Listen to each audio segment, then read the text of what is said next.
Hello, this is Catherine from Accelerated Reader, reading books for you.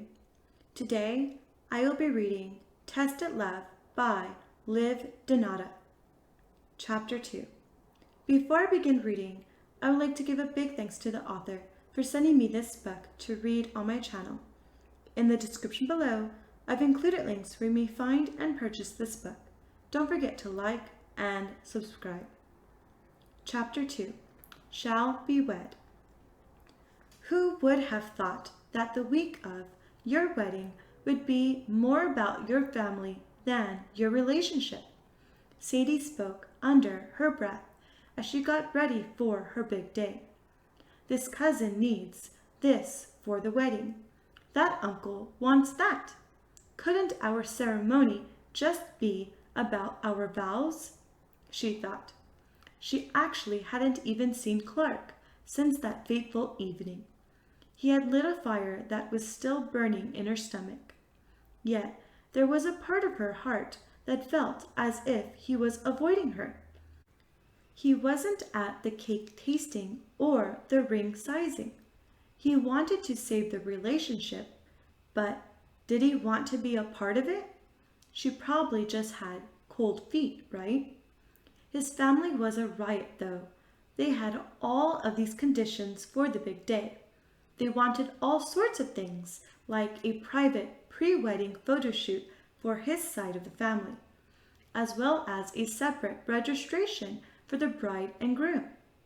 Sadie felt like it should be about them both. The test meant for marriage to be unity, so why did she feel so far apart from him and from his family? It was already Thursday morning, and she had promised to give Clark until the wedding night to prove himself. She had made all of the last-minute plans for the wedding, only talking to Clark briefly on the phone about business and the wedding progress, although he seemed emotionally detached. Sadie began to wonder if he had just played with her emotions. But why? She stood at the top of the crystal staircase, adorned with tulle and satin. It was their big day, the day she'd been waiting for. The night before had been a roller coaster of emotions. She had laid it all out on the line with Clark. They had a heated conversation about their future and whether or not it could genuinely involve each other. Privately, she had researched any and every way to get out of it. There wasn't. She had to marry him, and till death do us part was a clause in the prenup. Whether she wanted a divorce or he did, she'd be unhappy or dead. Clark only seemed to want her as a poster child, a piece of permanent arm candy legally obligated to stay attached. She patted down her gown as she strapped on a smile. She'd been leading herself on, thinking she had a choice in her destiny. She thought she should just stay quiet and wait for reform. Maybe one day, when she turned 80, they'd overturn the law, and she could leave him for her last years, if she lasted that long. Sadie slid into a numb acceptance.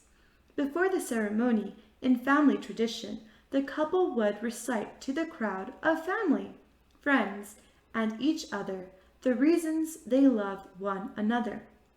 As she trotted up the stairs, clinging to her train, she perspired. The lying starts now, she thought.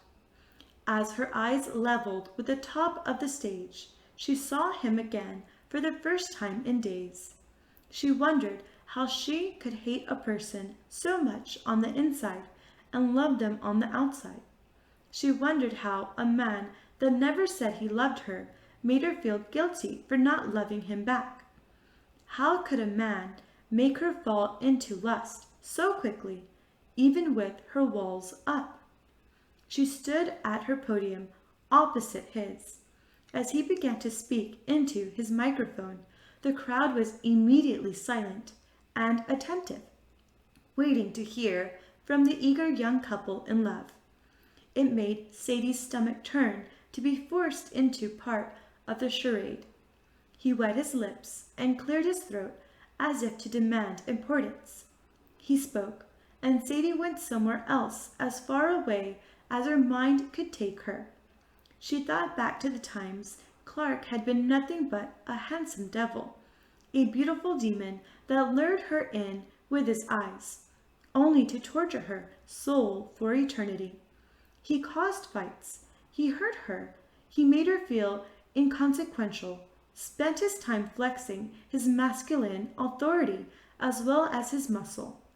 Something about the fact he could stand there and lie about his love for her and their many imagined experiences brought anger to her eyes and fear into her heart again for the first time in days.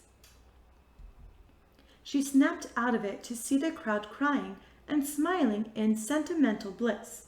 They felt like they knew them. They thought they'd caught a glimpse of life behind their house's closed doors. He must have been lying through his teeth. He was a smart man. He could have created a symphony of romantic antidotes. But now it was her chance to speak. She realized that this was the first time in the whole debacle that someone wanted to know how she felt. Granted, they wanted a fabricated fairy tale, yet confidence began to flood through her veins as she began her speech on their wonderful life together. She wasn't going down without a fight. I don't believe I love Clark. That's not to say I haven't tried. I believe it's possible the test works, but we both have walls. It doesn't seem that love is in the cards for us. She stammered a bit and gained her footing. He can be cold and callous, inattentive and mean. He may say that he loves me, but he doesn't know love. Clark's face ran red as it dawned on her she had embarrassed him. She had done the unthinkable. She may as well be doomed. She had said too much. She had threatened his bad side. Her microphone cut out as she tried to plead her innocence. It was as if she had already committed a crime. Suddenly, he lunged forward and grabbed her by the neck, and as he began to squeeze and squeeze, Sadie saw her life fly before her eyes. No matter how her face contorted, Clark didn't plan on letting loose. Her moans and screams only made him stronger. He was angry, and Sadie needed to do something before he swept her off her feet. Quickly, Sadie flailed and grasped towards the unusable microphone, bringing it down hard onto Clark's skull more times than she could count until he disengaged. It was a release for once in her pent-up cycle of life. It was in self-defense and catharsis. He lost grasp of her throat and stumbled back. Clark's now small face trembled, and his powerful arms wobbled as he tried to keep his footing. He looked lonesome, his emotions cycling through betrayal, anger, and pleading. Sadie had begun to grasp what she had done, only to realize that there was no way out. She hit him too hard, too many times to count. Surely she would be hung. He fell back and let out an agonizing groan as he collapsed onto the stage. The crowd winced and cried in fear. She could only barely hear his family pleading to the ambulance to come quick over her thoughts of defeat. Moments later, Clark Posen was pronounced dead. He had turned blue. His jaw had ceased clenching. For once, he didn't seem so brooding. For once, he seemed at peace. Sadie could even convince herself that while setting herself free, she was doing the same for him. The screaming of the wedding party served as an instrumental as Sadie hummed a wedding march. She was no more a widow than a bride. She never had to say I do. She kneeled on the stage with Clark's disoriented head in her lap, hoping He'd breathe another breath as another soul, thinking maybe if he'd had a soul, their lives would be better together. He would still be alive, wondering if she had a soul for killing him.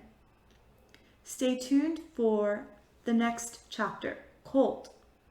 Thank you for listening. Don't forget to like and subscribe. In the description below, I've included links where you may find and purchase this book.